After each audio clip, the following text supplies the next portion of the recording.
¿Tú crees que Asia está por delante de Europa y de América, ¿En qué? En IA, por ejemplo? claramente. En IA, claramente. Por delante de Europa, claramente. En comparación a los Estados Unidos, están compitiendo, ¿no? Y están, de alguna manera, rompiendo el modelo de negocios que tiene OpenAI y que tiene, pues, por ejemplo, Google también y Anthropic, con modelos equivalentes con un costo muchísimo más bajo, ¿no? Que es lo que se ha visto con DeepSeek. Pero sí, en comparación a Europa no hay color. No hay color. Esto nos tiene que inspirar, nos tiene que infundir miedo, nos tiene que abrir la mente y decir, oye, espabila porque estás por detrás. Yo creo que nos tiene que abrir la mente. Yo creo que Europa tiene un complejo de superioridad. Tiene un complejo de superioridad histórica, ¿no? De decir, esto es el non plus ultra de la civilización. Y la verdad es que no es así.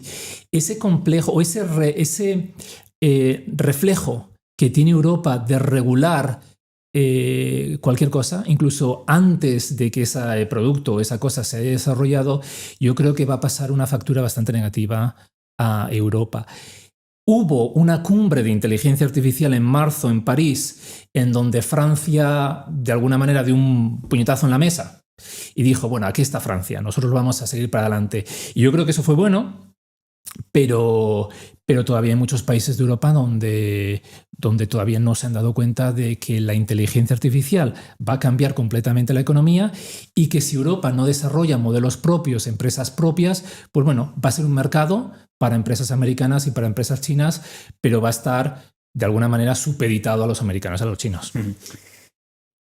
La charla que vamos a tener hoy es fantástica porque, uno, tú eres especialista en inteligencia artificial, eres ingeniero, te has formado en grandes universidades por todo el mundo, Harvard incluido. Has estado... Chicago, perdón. Has estado trabajando en inteligencia artificial durante muchos años. Trabajas actualmente en uno de los grandes bancos asiáticos como Chief AI, Data Analyst, muchas de estas palabras que para todos los mundanos son difíciles, pero que básicamente engloban tu día a día. Tú estás metido en tu día a día en ese proceso tecnológico. Y Sam Altman destacaba, por ejemplo, que la IA podía ser algo que nos trajera una abundancia increíble, pero aquí hay una dicotomía muy clara. Para muchos es, como Sam Altman, abundancia increíble, y para otros es apagarnos las luces. ¿Cuál de estas dos realidades vamos a vivir? Apagarnos las luces en el sentido de que el ser humano deje de estar en control de su propio destino, ¿no? Eso es lo que te quieres decir. Bueno, yo he escrito un libro sobre IA, ¿no? Del que hablaremos un poquito más tarde. Pero yo, en este libro, yo lo que argumento es que la IA al mismo tiempo va a ser una utopía para algunos, algunas veces, y va a ser una distopía para otros, otras veces, ¿no? Va a ser al mismo tiempo bueno y malo, en algunos momentos más bueno, en otros momentos más malo. Cierto es que la inteligencia artificial puede traer grandes beneficios económicos, grandísimos beneficios económicos en términos de medicina, en términos de reducción de costes, en términos de automatización, pero al mismo tiempo hay unos riesgos existenciales bastante grandes, ¿no?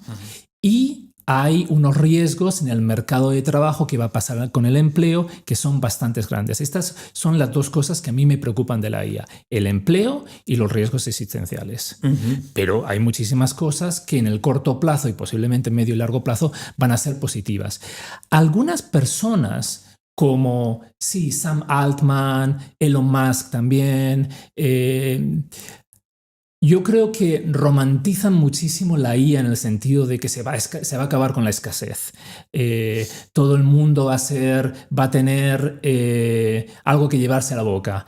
Todo el mundo va a ser feliz. Todo el mundo va a vivir más de 100 años. Incluso están hablando de la inmortalidad. Yo creo que eso es peligroso y que posiblemente no sea así. Yo creo que esa romantización excesiva de la inteligencia artificial es, excesiva, ¿no? posiblemente no vaya a ocurrir de esa manera. Y el hablar en esos términos, posiblemente lo que está haciendo es dar un poder demasiado grande a las empresas que están desarrollando estos modelos, ¿no? Y podemos hablar un poquito más tarde de la renta base universal, que básicamente lo que dicen es cómo la inteligencia artificial va a acabar con la escasez. Bueno, pues vamos a crear una renta base universal para dar dinero a todo el mundo que ya no va a tener necesidad de trabajar, pero claro, al darle una renta base universal les estamos convirtiendo de alguna manera en subordinados nuestros. Depende de nosotros les estamos dando ese dinero, ¿no? Y eso, en ese sentido, la gente puede pensar, una renta base universal que me va a permitir vivir bien, que me va a permitir no trabajar y ganar lo mismo. Que te va a convertir en un esclavo. Que te va a convertir en una persona que ya no es libre, ¿no?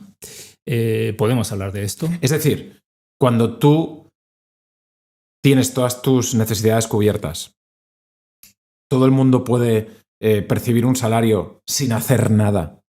Significará que en ese momento estarás supeditado a alguien que te dé ese salario para toda tu vida. Claro. Sin poder más y sin poder menos. Claro. ¿Y quién te va a dar ese salario para toda tu vida, no? ¿Prestado? Prestado. No, el Estado, digo. Podría ser el Estado, pero podrían ser compañías privadas, ¿no? El tema fundamental de la renta base universal es posible esto. Es posible implementar una renta base universal. No hablemos todavía de si va a ser bueno, a lo mejor no es bueno, pero es que es posible, ¿no?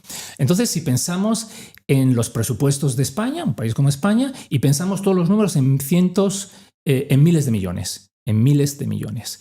¿Cuánto se gasta? ¿Cuántos son los presupuestos del gobierno de España?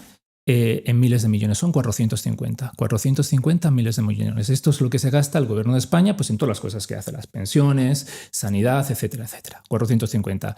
La administración autonómica viene a ser unos 200 más. Ya tienes 650. 650 y el Producto Interior Bruto son 1.500. De 650 a 1.500 es casi la mitad. Ahora le pones la renta base universal. ¿Y cuánto costaría una renta base universal? Bueno, pues en España hay más o menos 50 millones de personas, pero 10 de ellos ya son pensionistas. Entonces no los vamos a contar porque ellos ya reciben pensiones. Vamos a pensar que esa renta base universal son para 40 millones de personas. Estamos haciendo números muy sencillos. ¿Y cuánto les vamos a dar? Pues les vamos a dar más o menos 1.000 euros al mes. Eso serían 12.000 al año, pero para hacer los números fáciles vamos a hacer 10.000. Okay. Simplemente para hacerlo fácil, ¿no? Entonces 40 por 10, 400 más. Ya nos estamos gastando 450 más 200 de administración autonómica más 400 más. Es que esto ya es las 2/3 partes del Estado. ¿Y de dónde va a salir ese dinero? Porque... De ti, de mí. Bueno, de ti no porque tú no vives aquí, pero... El problema es que la renta base universal solamente tiene sentido cuando la gente no tiene trabajo. Es decir, que los impuestos sobre la renta que tú estás pagando, que la gente de aquí está pagando, pues no se podrían cobrar porque la gente no trabajaría. Entonces, tienes que recaudar 2/3 partes del PIB y la mayor parte de la gente no les puedes cobrar porque no trabajan. Entonces, ¿de dónde va a salir ese dinero?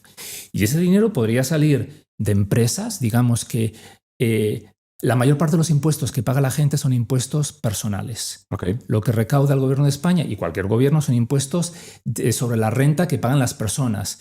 Lo que cobra el gobierno de empresas es muchísimo menor. Entonces, tendrías que asumir que la IA de alguna manera va a incrementar la producción y el beneficio de las empresas de una manera tan grande que sería posible cobrar de ahí, lo cual